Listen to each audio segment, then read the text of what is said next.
मैं भारतीय जनता पार्टी का ज़मीनी तौर का कार्यकर्ता हूँ। पार्टी ने मुझे जो काम दिया मैंने बेखूबी से किया।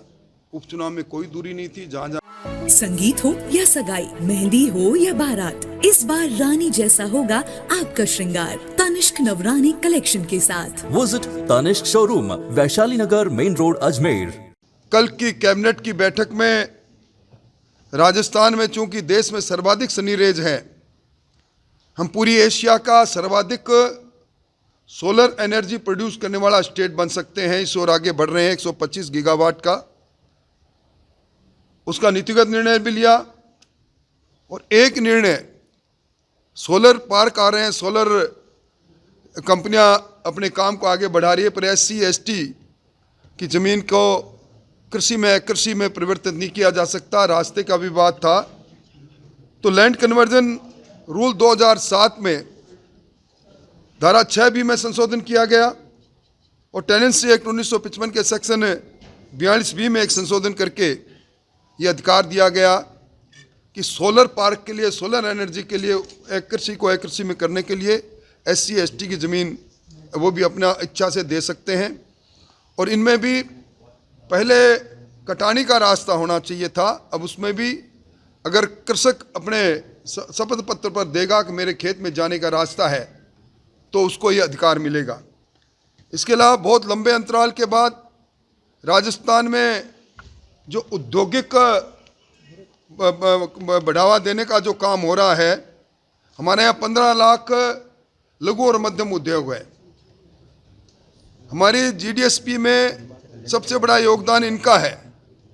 इसलिए MSME नीति 2024 का कल अनुमोदन हुआ है और उसमें जो ये उद्योग लगाएंगे उसमें 2% और ज़्यादा ऋण की रियायत, और अगर उसमें एडवांस टेक्नोलॉजी के कोई नवाचार करेगा तो उसमें 50% राज्य सरकार दे। इस प्रकार की नीतियां हैं। सरकार ने राजस्थान निर्यात की दृष्टि से एक अच्छा राज्य बने, हमें अगले 5 वर्ष में 1.5 लाख करोड़ से ज़्यादा के निर्यातक बने, इसके लिए नीति का अनुमोदन किया है। और इसके साथ ही एक जिला एक उत्पादन, हर जिले में कोई ना कोई उत्पादन विशेषता है, उसका वहाँ इंफ्रास्ट्रक्चर और उसकी प्रोसेसिंग यूनिट लगाने की नीति है। और पर्यटन इकाई नीति, और इसमें जो बड़े होटल आएंगे ग्रामीण परिवेश में, इसमें 100 करोड़ से ज़्यादा का निवेश है, उसमें सरकारी भूमि का आवंटन। और बजरी की जो हम देख रहे हैं किल्लत, उसमें MM सैंड के लिए नीतिगत निर्णय लिया है। मैं कह सकता हूं कि इस 11 महीने के कालखंड में जहां सुदृढ़ कानून व्यवस्था रही है, वहीं जनमानस के सपनों को हकीकत में बदलने के लिए सरकार ने अद्वितीय काम किए हैं। देखिए, मैं समझता हूं कि जो सूफी संत साहब की दरगाह का मामला है, अभी तो कोर्ट ने नोटिस दिए हैं, अभी वो एडमिशन की स्टेज पर ही है। दावा पेश किया गया कि यहाँ पहले कोई भगवान शंकर का मंदिर था। दावा पेश करने के लिए हर भारतीय को कॉन्स्टिट्यूशनल में राइट है कि वो अदालत में जाकर अपना नियमों के अनुसार दावा कर सकता है। दावा पेश हुआ, प्रत्युत्तर में न्यायालय ने उन नोटिस जारी करके सब लोगों से, पक्षकारों से पूछा है कि इसमें सच्चाई क्या। अभी तो एडमिशन भी नहीं हुआ, इसलिए चाय के प्याले में तूफान जैसी बात है। अभी इस बात को मैं समझता हूँ आगे नहीं बढ़ाना उचित होगा।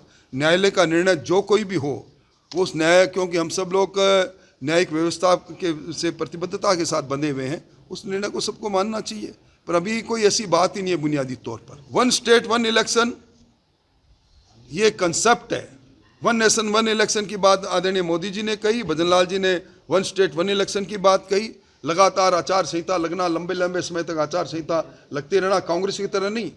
आप याद करें, पंचायती राज संस्थाओं के चुनाव पूरे 13 महीने चले। कभी हुआ है पंचायत राज सरपंच से चल के प्रमुख तक 13 महीना लगाए? ये सरकार वैसा नहीं करेगी।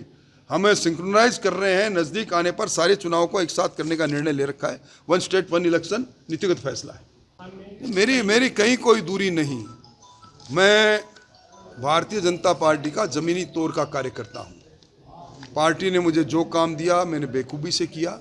उपचुनाव में कोई दूरी नहीं थी। जहाँ जहाँ मेरे दौरे लगे मैंने बेखूबी से दौरे किए।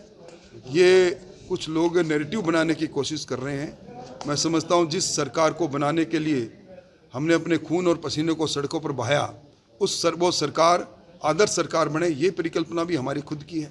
अब आपकी भूमिका क्या देखते हैं आप राजस्थान? एक कार्यकर्ता के रूप की भूमिका, भारतीय जनता पार्टी में किसी की कोई भूमिका नहीं, कार्यकर्ता की भूमिका है। हमारा नेतृत्व जिस भूमिका में रखता है उसी भूमिका में हम रहते हैं। कई बोर्ड और कई पद जो है, नहीं, मैं किसी बोर्ड और पद का दावेदार नहीं। मैं सरकारों में कई बार मंत्री रह चुका, प्रतिपक्ष का नेता रह चुका। जिस सरकार में कोई बोर्ड और कॉरपोरेशन में जाऊं, ये मैंने कभी इच्छा व्यक्त भी नहीं की, ना ही मैं कभी कहीं जाने की सोच सकता हूँ।